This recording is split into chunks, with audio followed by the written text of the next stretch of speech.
bahagian dinding yang tak perlu tu. Okey, select objek ni macam ni.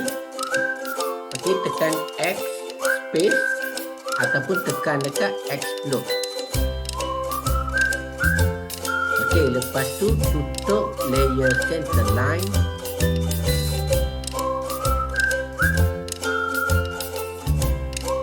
Okey, kat sini pergi dekat frame. Okey, buang dekat objek ni. Dia tak perlu. Frame.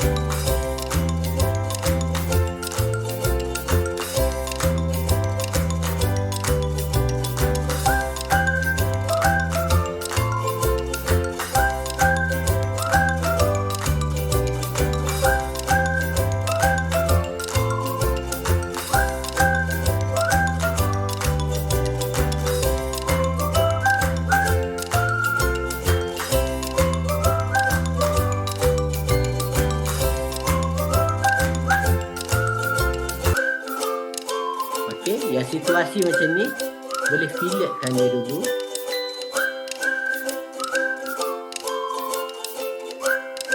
Fillet. Okey, lepas tu yang ni sebab kita nak bagi dia cross ke sana. Okey, extend dulu. Okey, so yang ni biar nak potong kemudian. Okey, so dah siap untuk frame. Okey, tengok balik. Check. Okey, tutup image reference.